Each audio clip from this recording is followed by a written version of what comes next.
when we say wealth, we always meant how many cows do you have? How much cattle do you have? This is your wealth.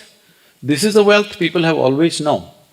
And even when I was a child, in my grandfather's house, they would show me one cow and it had a name, said, "This is the cow whose milk you drink, this is your cow mother." And every day you're supposed to go and give her something. I was given a jaggery ball, which I'm supposed to go and give it to her every day because she gives me milk. Between me and her, there is a very strong thing. And this is not a joke, this is not some emotional nonsense. Today we know by scientific studies that if you develop a deep relationship with the cow, its milk and you, there are various chemicals which come together and it nurtures you in a best possible way. There is substantial scientific evidence today in this direction. So we developed a huge relationship with the cow. After having drunk the milk of the cow for 5–10 years, she is old, cut her up and eat her is an unthinkable thing for us because she's like a mother. So from this context, we said killing a cow is not right. Another aspect of it is, if you have a cow at home, people have very deep relationships with the cows in India.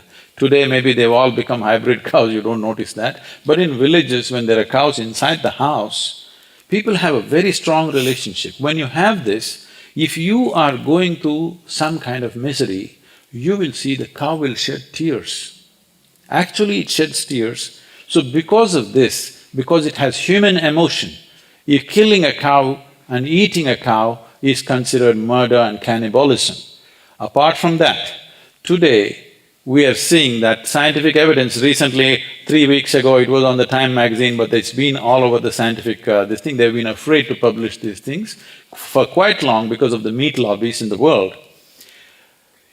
After Dale Carnegie and others, they came up with this stuff and they said, most of the heart ailments and heart attack deaths in America are because of beef eating. Now they're saying almost 70% of the cancer is because of red meat eating, okay? So every doctor in the West is telling people, you should not eat red meat, this is the worst thing, and it's an ecological disaster. Producing red meat, eating beef is an ecological disaster, both ways. One thing as a nation that we can be proud of is, though without any kind of infrastructure, without any kind of science or technology, our farmers have been producing food for over 1 billion people, which is no mean achievement. Their own conditions, we all know, is most pitiable, but they have produced food.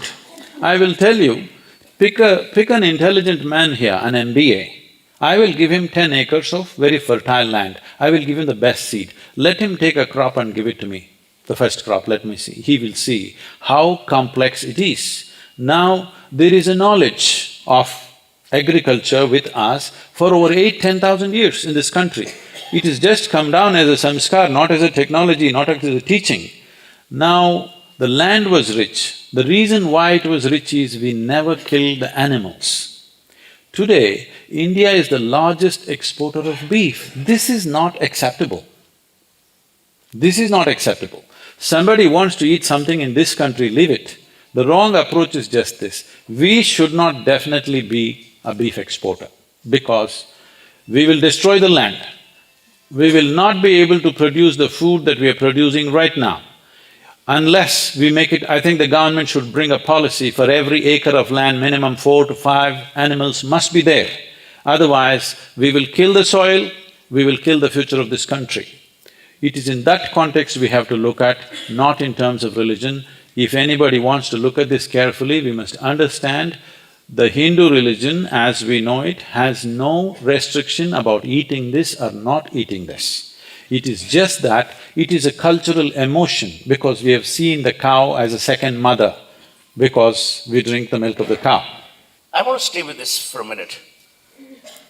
And let me tell you, there is empirical evidence to believe that culling of animals beyond a certain age is economically beneficial to those farmers who would otherwise have to support non-usable cattle. But I won't even go there. I don't eat beef, but I don't eat anything except for chicken and lamb, and I'm glad the world hasn't found them to be dangerous That's yet. all you eat? I mean, I eat a lot of other stuff, but I eat this primarily. Imagine, and you're right, the argument is potent. We were who we were, the cow is the second mother. Imagine someone from a religion or an article of faith who doesn't believe that the cow is the second mother, but lives in this country, has been guaranteed fundamental rights by a constitution which all of us have adopted. What business do we have to interfere with people as long as it is legal? This is also a form of intolerance. This is also a form of my way or the highway. I'm saying if spirituality, if the argument that you brilliantly embellished earlier is about finding yourself, keeping the channels of quest open, if that is the fundamental premise, why do we confuse metaphors with what people want to eat as long as it's legal? As long as it's legal, but right now there is a law, so it is illegal. In 4 states there isn't. In 4 states it's legal to eat. In those states, people are still eating. I'm saying this law has been formed in a confused state. They should make a law that there will be no beef export from this country. Within the country, somebody wants to eat, leave him, it's his way of life. But India should never, it already is unfortunately, should never be a major beef exporter. It should not be a beef exporter of any kind. Let's go back about 3,800 years ago, and Manu, the misogynist, in Manu Smriti, talked about dhan. We had a culture of philanthropy, we had a culture of giving back to society, primarily fueled in large parts by controlling and creating community clusters. Today we invite a Bill Gates and a Warren Buffett to teach us about giving back to society. There is urgent need for some participation in bringing up large masses of society that are underprivileged. Actually, I call it the impoverishment of opportunity. These people have been denied opportunities. Do you think we are pulling enough weight in bridging this divide? And what can be done? I know the work that you're doing, it was part of the audiovisual, but do you think we need to create a more equal, balanced world, and are we doing enough? See, we have to understand this about… you went back 3,800 years, let me go back 300 years. 300 years ago, we were one of the most prosperous societies on the planet. Even then, you see all the palaces and fortresses, Maharajas lived in a certain way. But even ordinary people, there was no problem for nourishment, well-being of their own. Maybe not the kind of life that we were expecting today, but they lived according to those days. But this was the most active economy on the planet, we know that. What has happened to us is over nearly 800 to 1,000 years of occupation and disruption. That initial occupation and disruption was a disorganized effort. It was more interested in religion and looting and that kind of stuff. But what came in the last 250 years is very organized way of destroying, where what you stand upon, every bone has been broken. Whatever the nation can stand upon, every single bone has been very strategically broken. So for 65 years of independence, we could have done way better, but we have done not too badly compared to way many other countries which are 65 years old. This is hats off to the Indian people. Without leadership, without visionary leadership, without really a proactive business effort, still people have made it to the extent we have made it, which is a fabulous, fabulous thing which has not happened anywhere. This is simply because of the huge cultural background we have, from which we have inherited a certain level of intellect that… I speak to all kinds of people across the world. You take highest level of academics or scientists or whatever. I find if you just pick a bunch of people in Bangalore or Mumbai or Chennai and speak to them, you will find in a very basic way, they're the smartest lot of people. They may not be trained, they may not be organized, but they're simply smart because they have inherited this. Today there's substantial scientific evidence. Suppose you train a rat, let's say, this generation of rat, you give him gulab jamun. Every time he touches the gulab jamun, give him a shock. 3 times or 4 times if you do it, next 7 generations of rats will not go near a gulab jamun. So this is called samskar. This is learning by simply being in the energy of that life, that you simply learn, not by teaching, not by schooling. You simply learned so many things which are invaluable and which made your intellect in a certain way. So we have not done too badly, there's no need to go on complaining. We have not done as well as we should have done because of a confused leadership continuously for many years. You meet people from all walks of life across geographies. There was an engagement that the Indian had even during the years of colonization, Mughal, British. And I don't want to be talking about the idea of India, but we were engaged with our cultural legacy. We knew who our poets were. We could recite not only from the scriptures, from the fables.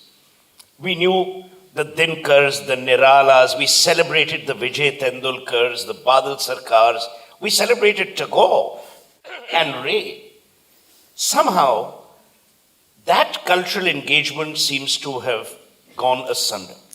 Oh, Why? that's not just in India, that is across the world, because most people, their idea of literature today is 140 characters.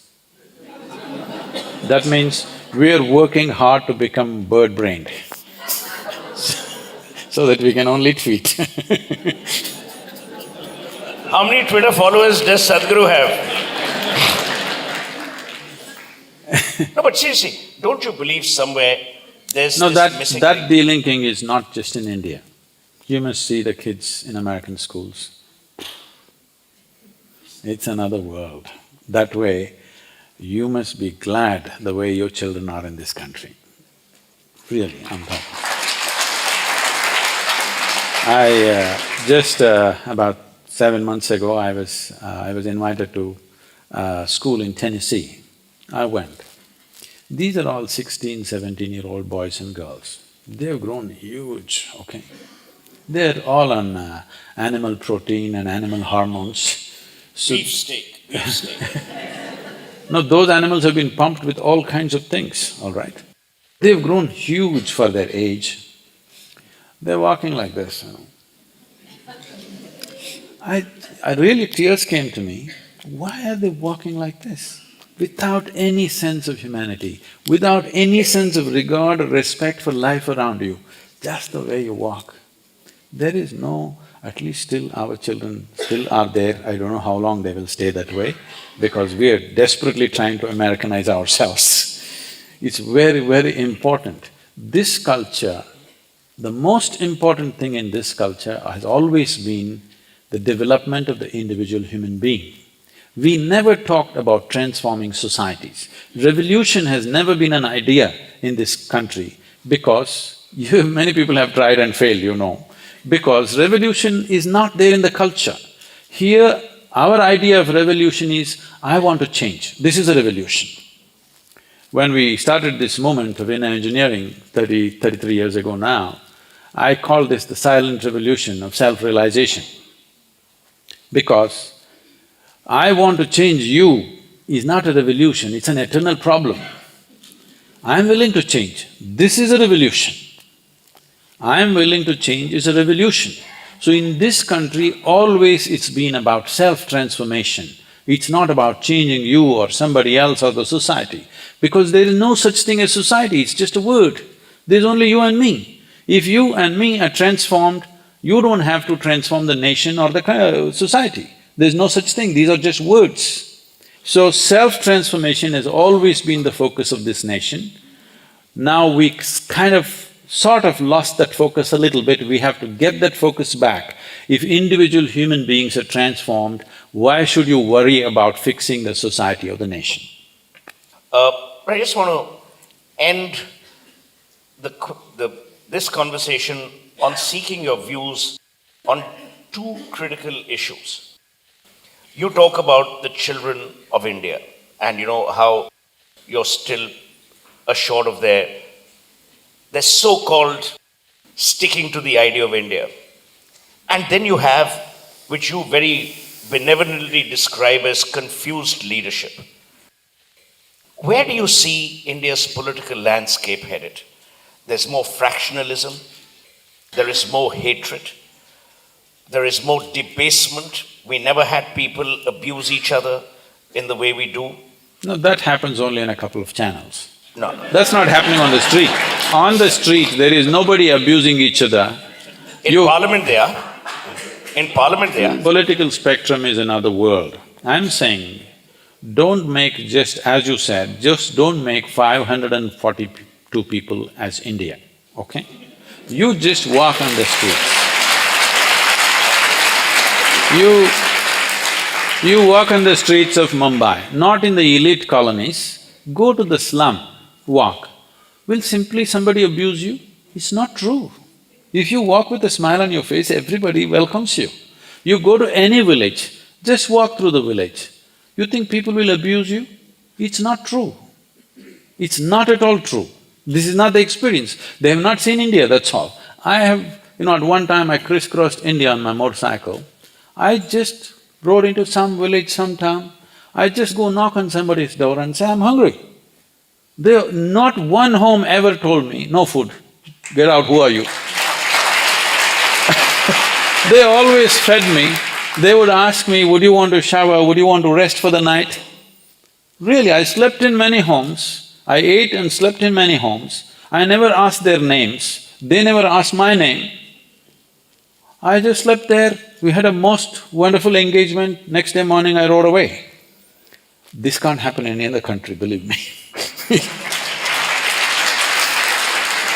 I think that's a very interesting point to end the conversation on. Interesting that you believe, and I'm delighted you do, that the idea of India is still sacred, that the Indian citizen is still as benevolent as he was or she was. Let me correct that a bit, because we have not seen nationhood is just an idea, as you repeatedly said. An idea has to burn into people's minds and sink into their hearts, and there must be enormous pride about that. Only then a real nation will happen. This is one job we have not done well in the last 65 years. We have created a confusion as to who we are.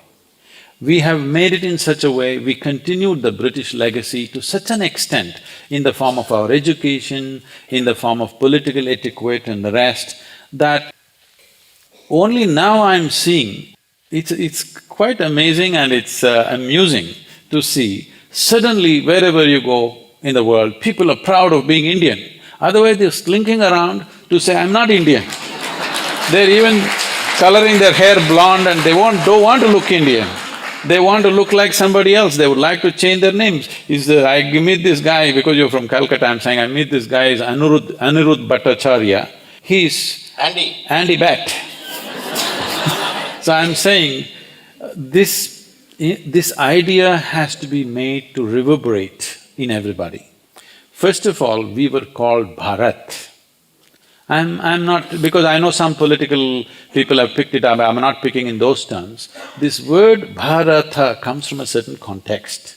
Bha means bhava or the sensation. When we say sensation, human experience is essentially a sensation because everything that you experience, see, hear, smell, taste, is a sensory organ. That means it's in the form of a sensation. In your mind, you may give it a meaning. If you touch something, if you taste something, if you see something, first thing is a sensation. So this is called as bhava or the experience of life. Ra meant raga. Raga means the tune of life. This is not your business, this existence has set, this is the nature of the creation. Now thala means the rhythm. Now if you find the rhythm, if you find your thala right, you ride the life. If you don't find the thala right, you will be crushed by the same process of life. Same life, sitting next to each other.